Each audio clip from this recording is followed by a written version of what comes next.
pense souvent qu'une bonne montre, c'est une montre qui coûte cher, mais ce n'est pas forcément le cas et je vais vous le prouver dans cette vidéo. Bonjour à tous et bienvenue sur Orlo & Co, et aujourd'hui, comme vous l'aurez compris, je vais vous présenter une dizaine de montres incroyables à moins de 1000 €. Et on commence tout de suite avec la fameuse Casio MDV-10D-1AVEF, qui est un classique malgré son nom imprononçable. Je ne vais pas m'éterniser sur ce modèle, il est déjà assez connu, mais je vais vous faire un bref résumé. C'est une montre à quartz de 38,5 mm de diamètre et de 10,4 mm d'épaisseur pour un prix de 99,90 €. On va maintenant se diriger vers un modèle un petit peu moins connu, d'une marque tout de même quand même assez connue, avec la Citizen Super Titanium et une référence super beaucoup trop compliqué. Alors Citizen, je pense que c'est une marque qu'on n'a plus besoin de présenter avec le carton qu'a été la Tsuyosa et plus récemment la Tsuyosa Small Second. Mais ici on a un modèle vraiment très sympa, elle existe en plusieurs déclinaisons de couleurs de cadran, notamment du blanc, du bleu, mais surtout du vert. Regardez-moi ce magnifique cadran vert simple et raffiné. On y retrouve d'ailleurs une petite seconde et un guichet de date à 3 heures. On a un diamètre de 40,5 mm, une épaisseur de 11,1 mm, un boîtier octogonal et comme vous l'avez peut-être compris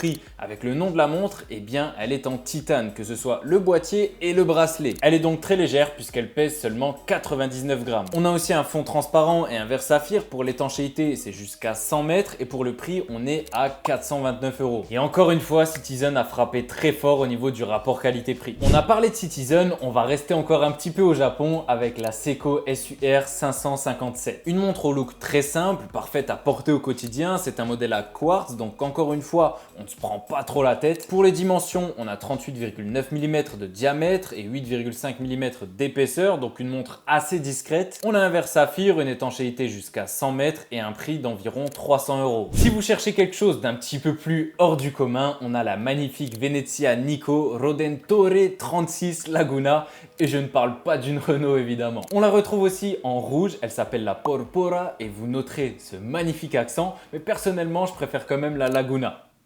Non, pas celle-là, celle-là, voilà, là c'est mieux. Bref, je sais pas vous, mais personnellement, je trouve cette montre juste sublime. On a 36 mm de diamètre, très classe, une épaisseur de 11,6 mm, un mouvement Seiko, un verre saphir, une étanchéité jusqu'à 50 mètres et un magnifique bracelet en cuir italien. Bref, pour moi, c'est totalement validé, elle risque même de rentrer dans ma collection, c'est possible que je craque, et pour le prix, on est à 450 €. Si on reste chez Venezia Nico avec un look peut-être un petit peu moins classe, mais plus sportif, on a la Nereid Ultra Leggero en 42 mm. Alors si vous étiez déçu du diamètre un petit peu petit de la Venezia Nico précédente qui était de 36 mm, eh bien ici je vous régale un petit peu avec du 42 mm pour une épaisseur de 11,5 mm. Comme on peut très clairement le voir grâce au cadran squeletté, c'est une montre automatique. On retrouve comme d'habitude chez Venezia Nico un mouvement Seiko. Et je vous rassure, elle n'a pas un look de plongeuse pour rien. Elle a quand même une étanchéité jusqu'à 200 mètres et on y retrouve un verre saphir. Je sais que beaucoup aiment les cadrans squelettés, donc ça c'était pour vous. Et d'ailleurs c'est assez rare de voir une montre avec une bonne étanchéité et en plus squelettée.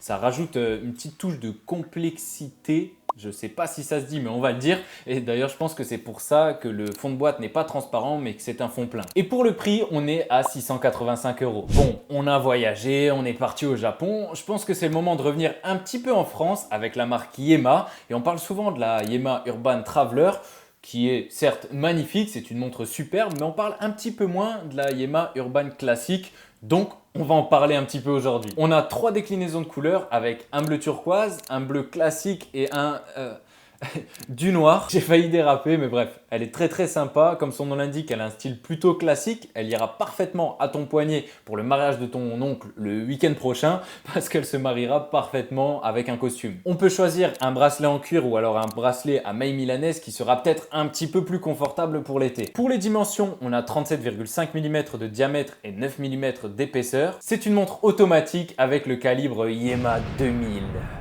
On a un verre en ésalite qui vient renforcer le côté un petit peu vintage de la montre. D'ailleurs, pour la petite anecdote, la Speedmaster qui a été portée sur la Lune possédait elle aussi un verre en ésalite.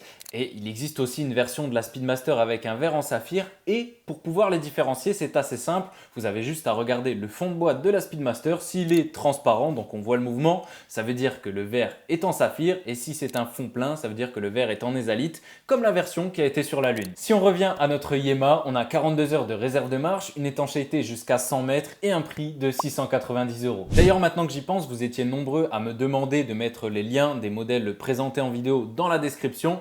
Donc pour vous faire plaisir, ce sera chose faite. Vous avez juste à aller voir dans la description, il y aura tous les liens de tous les modèles dont je parle aujourd'hui. Certains liens sont des liens affiliés pour soutenir la chaîne, d'autres ne le sont pas du tout, c'est les liens des boutiques officielles. En tout cas, vous pourrez retrouver en un clic sous la vidéo toutes les montres mentionnées aujourd'hui, comme je viens de le dire. Tant qu'on y est, n'hésitez pas à me dire si cette vidéo vous plaît en lâchant un like, en me disant en commentaire quel modèle vous préférez d'ailleurs dans cette vidéo, en vous abonnant si ce n'est pas déjà fait. On est bientôt 100 000. Non. À 90 000 abonnés près. Mais bon, on y est presque, hein. On est sur le chemin, on est sur la route, donc n'hésite pas à t'abonner.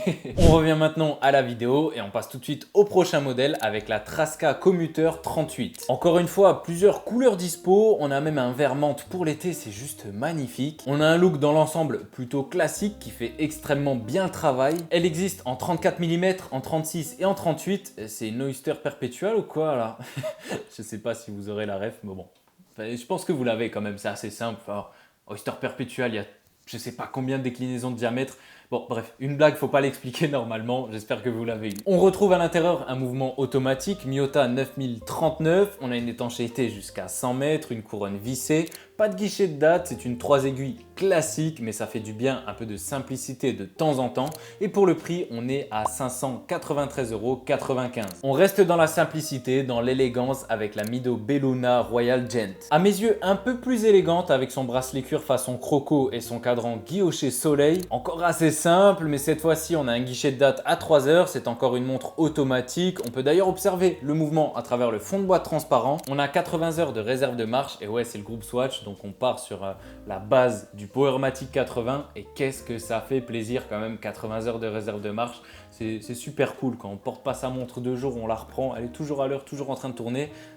Ça c'est magnifique, ça c'est juste magnifique. Pour les dimensions, on a 41 mm de diamètre et 10,1 mm d'épaisseur. On a un verre saphir et pour le prix, on est à 840 €. Mais vous pouvez aussi la trouver sur un bracelet acier à 910 €. On va maintenant se diriger vers une montre un petit peu plus faite pour l'action avec la Lip Nautique Phantom Edition BRI. Et si vous partez en intervention juste après le mariage de votre cousin, cette montre est faite pour vous. On a une montre automatique de 41 mm de diamètre et 15,2 mm d'épaisseur.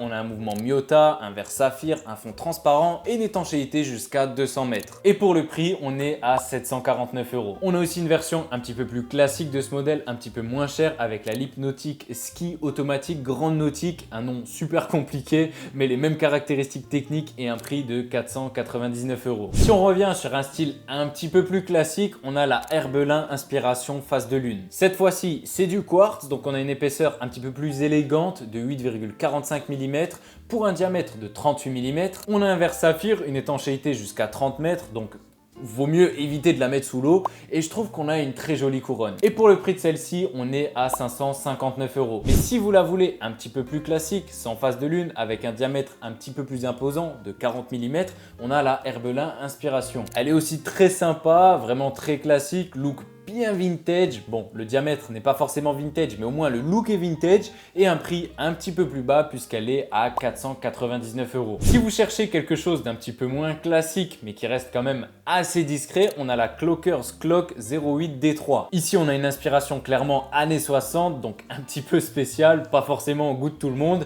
Pour le diamètre, on a du 39 mm, pour l'épaisseur 10 mm. C'est encore une fois une montre à quartz et on a 3 bracelets inclus lorsqu'on commande. Ah oui, et pour le prix, on est à 445 €. Vous avez aimé la montre squelette du début de vidéo, mais vous préférez un style un peu moins sportif, un peu plus classique? Eh bien, il suffisait de demander. Je vous présente la célèbre Lip Himalaya version sablier. Modèle très sympa, automatique, 40 mm de diamètre, 13,8 mm d'épaisseur, verre saphir, fond transparent, étanchéité jusqu'à 50 mètres, bracelet cuir et un prix de 429 €. Vous aimez le squelette mais vous cherchez quelque chose d'un petit peu plus spécial? Eh bien pas de souci. Toujours chez LEAP, on a la Big TV Titan Squelette. Une montre en titane de 35 mm de diamètre, verre saphir, fond transparent et encore une étanchéité jusqu'à 50 mètres pour un prix de 899 €. Si vous en avez marre des aiguilles classiques, on peut jeter un œil du côté de chez Beaubleu avec la EC Smalt.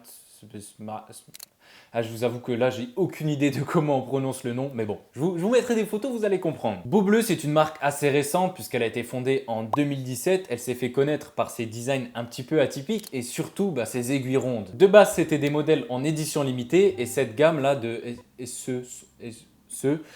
c'est la première gamme en édition permanente tout simplement, donc pas en édition limitée. Si on parle des specs, on a 39 mm de diamètre, 9,5 mm d'épaisseur, un mouvement automatique Miyota, un verre saphir, un fond transparent et une étanchéité jusqu'à 50 mètres pour un prix de 990 €. Et voilà pour un peu plus d'une dizaine de montres juste incroyables à moins de 1000 €. J'espère que cette vidéo vous a plu. Si c'est le cas, un like, un commentaire, un abonnement si ce n'est pas déjà fait, ça fait extrêmement plaisir.